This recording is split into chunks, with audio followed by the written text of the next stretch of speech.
माझ्यासोबत आता आहेत महाराष्ट्र ऑलिम्पिक संघटनेचे सेक्रेटरी जे स्वतः खेळाडू सुद्धा राहिलेले आहेत आणि आता ऑलिम्पिकची धुरा जी आहे महाराष्ट्राची ते सांभाळत आहेत.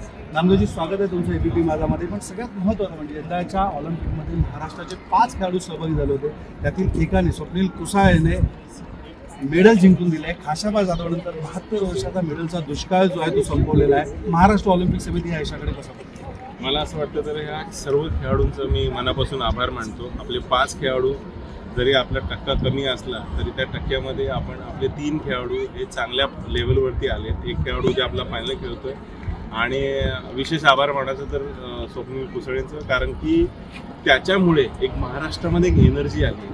आज जवळजवळ 1952 नंतर महाराष्ट्रामध्ये पदक नव्हतं आणि तो पदकाचा दुष्काळ संपवला. निश्चितपणे ही एनर्जी घेऊन हा महाराष्ट्र उभा आजपासूनच सुरुवात करेल आणि येत्या पुढच्या USA मध्ये होणाऱ्या LA लॉस एंजेलिस ऑलिम्पिकमध्ये डेफिनेटली महाराष्ट्रात टक्काही वाढलेला असेल आणि ही ऊर्जा घेऊन निश्चितपणे अजून पदकं सुद्धा महाराष्ट्राला पुढच्या ऑलिम्पिकमध्ये मिळतील असं मला खात्री आहे. जेव्हा ऑलिम्पिकचा विषय येतो तेव्हा चंदीगड हरियाणाचे खेळाडू जे आहेत ते मेडल टॅलीमध्ये खूप पुढे असतात.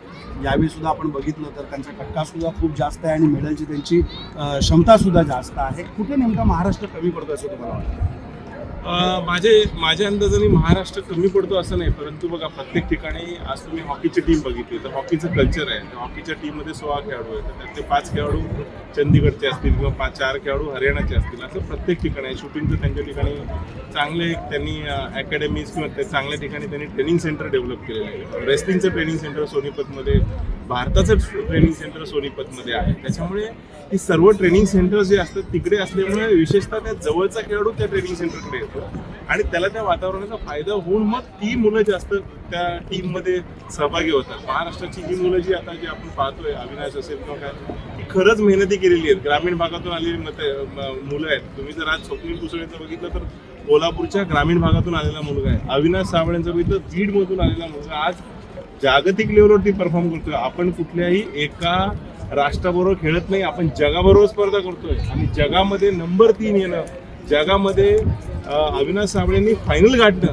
खूप मोठी गोष्ट आहे. म्हणून मी तुम्हाला थांबवतो. साधारणतः एक व्हॉट्सअपवर एक खूप वाक्य खूप जास्त आहे. त्याचं म्हणतात की मेडल जिंकण्यासाठी ब्रेड बटर खाणारी मुलं नको आहेत, तर भाकरी खाणारी, भाकरी तोडणारी मुलं हवी आहेत. हे अविनाश साबळे असेल किंवा कोल्हापूरचा आपला स्वप्नील असेल, ही जी ग्रामीण भागातली मुलं आहेत जी भाकरी खात आहेत, गरीब आहेत, पोटाची भूक आहे, तर महाराष्ट्र ऑलिम्पिक समिती हे ग्रामीण भागातलं टॅलेंट हट करण्यासाठी काही विशेष योजना आखणार आहे?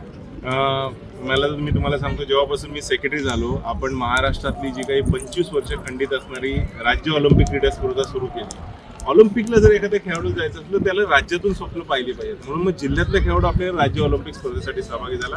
त्याचाच परिणाम म्हणून आपण राष्ट्रीय क्रीडा स्पर्धांमध्ये गुजरातमध्ये राज्यात 1 नंबर होतो आणि गोव्यामध्ये देशात 1 नंबर आलो. आणि मला असं वाटतं हे कन्व्हर्शन आता हळूहळू वाढेल आणि ही जी काही ऊर्जा आता आम्ही जसं जसं ग्रामीण भागात जातो, आता आम्ही राज्यस्तरावर करतोय, त्याच्यानंतर हळूहळू आम्ही ग्रामीण भागात जाऊ.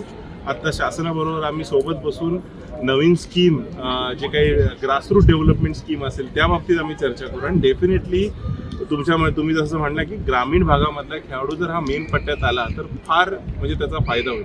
महाराष्ट्राचा जर विचार केला तर थोडं महाराष्ट्रात एज्युकेशनवरती खेळाडूंवरती पालक जास्त भर देतात. तो मुलगा डॉक्टर झाला पाहिजे, इंजिनियर झाला पाहिजे, ह्या गोष्टी असतात. हरियाणामध्ये तशी संस्कृती नाही आहे. हरियाणामधला खेळाडू झाल्यानंतर तो पैलवान झाला पाहिजे. प्रत्येक म्हणजे आज तुम्ही पिक्चर बघितले असेल, आमिर खानचा जो दंगल पिक्चर होता त्याच्यावरून तुम्ही ऊर्जा घ्या की तिथे त्या लोक जमिनी विकून खेळाडूंना प्रोत्साहन देतात. आपल्याकडे पुण्यात कोल्हापूरमध्ये कुस्तीसाठी हे एक वेगळं वेळ आहे, पण बाकी इतर खेळांसाठी हे वेळ जेव्हा येईल तर निश्चितपणे मला असं वाटतं की आपल्याला एक चांगली एनर्जी होऊन महाराष्ट्रातले खेळाडू, ग्रासरूटचे खेळाडू चांगल्या लेवलवरती येतील. जसं मी ऐकलं की आपल्या चॅनलच्या माध्यमातून की स्वप्नील कुसाळेला पहिली बंदूक घेण्यासाठी, रायफल घेण्यासाठी कर्ज काढावं लागेल. मला असं वाटतं ही कर्जाची वानवा जेव्हा खेळाडूची बंद होईल ना तेव्हा खेळाडू तयार होईल. त्याला जर आर्थिक सहाय्य त्याच ठिकाणी किंवा कमीत कमी वापरासाठी जर मिळालं ना तर निश्चितपणे त्याच्यातून असे अनेक स्वप्नील कुसाळे आपल्या महाराष्ट्रात तयार होतील. म्हणजे थोडक्यात ही क्रीडा संस्कृती निर्माण करण्याचं सगळ्यात मोठं जे आव्हान आहे ते आता महाराष्ट्र ऑलिम्पिक समितीसमोर असेल. हो, डेफिनेटली असेल. आणि मला असं वाटतं की आम्ही सगळे खेळाडू, आत्ताची जी महाराष्ट्र ऑलिम्पिक कमिटी आहे त्याच्यामध्ये मॅक्झिमम खेळाडू आहेत. आमच्याबरोबर अध्यक्ष अजित पवार जे महाराष्ट्र राज्याचे उपमुख्यमंत्री आहेत आणि नेहमी खेळाडूंच्या मागे ते उभे राहतात. कधीही आम्ही त्यांना काही मागलं किंवा सांगितलं तर त्यांनी भरभरून आम्हाला मदत केलेली आहे. त्याचबरोबर प्रदीप गांधींसारखे त्यांचे नावाडे आमच्या कमिटीमध्ये आहेत, अशोक पंडित सारखे अर्जुन नावाडे आमच्या सोबत आहेत, जय गवळी आहेत, असे अनेक खेळाडूंची ही संघटना आता सध्या काम करते. आणि मला असं वाटतं आम्हाला 2-2.5 वर्ष झाले.